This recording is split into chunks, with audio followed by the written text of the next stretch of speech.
கும்பலக்கணத்தை பொறுத்த வரைக்கும் உங்களோட தனஸ்தானாதிபதினு சொல்லக்கூடிய குரு பகவான் கோச்சாரத்தில் 5ஆம் இடத்துல உட்காந்து சுயசாரம் வாங்கியிருக்கார். 2, 11, 5 அப்படிங்கிற அமைப்பில் மிக மிக நல்ல பண வரவு வரக்கூடிய நேரம். அதுவும் இந்த ஷேர் மார்க்கெட் சம்மந்தப்பட்ட தொழிலில் இருக்கவங்க, புதுசாக நான் ஷேர் மார்க்கெட் போகிறவங்களுக்கெல்லாம் சொல்ல முடியாது.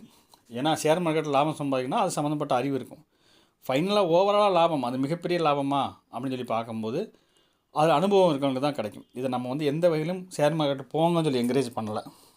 ஷேர் மார்க்கெட் ஒருத்தவங்களோட ஜாதகத்தில் அமைப்பில் இருக்குது, அவங்களுக்கு நல்லா தெரியும், அதை பண்ணிக்கிட்டு இருக்காங்க அப்படின்னா இந்த வாரம் அவங்களுக்கு பெரிய அமைப்பு, அவ்வளோதான் நம்ம சொல்கிறது. போய் பண்ணுங்கன்னு நம்ம சொல்லலை, அது பண்ணாதீங்க. அனுபவம் இல்லாமல் பண்ணக்கூடாது, தெரியாமல் போய் பண்ணிடக்கூடாது. யோகமான அமைப்பு தானே, நான் போய் சும்மா போட்டால் வருமானா வரும், வராமலாம் போகாது. ஆனால் இழக்கிறது அதை விட பெரிய இழப்பாகவும் போயிடலாம். அதனால் ரொம்ப கவனமாக இருக்கணும். அதே மாதிரி வரக்கூடிய பணத்தை சமத்தாக சேமித்து வைக்கக்கூடிய காலமும் இதுதான்.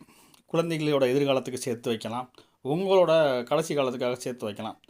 ஏன்னா இந்த நேரம் கோல்டன் பீரியட், அதனால் நல்லா சேமித்து வைக்கக்கூடிய காலம். அப்போ குழந்தை மூலமாக, பூர்வீகம் மூலமாக டெஸ்ட்டு சார்ந்த வருமானம்லாம் இந்த வாரத்தில் உண்டு. அப்படிங்கும்போது நல்லா ஆக்டிவாக இருங்க, நல்லா சம்பாதிங்க. நல்லது நடக்கும், நல்லதே நடக்கும், நல்லது நடக்கட்டும்.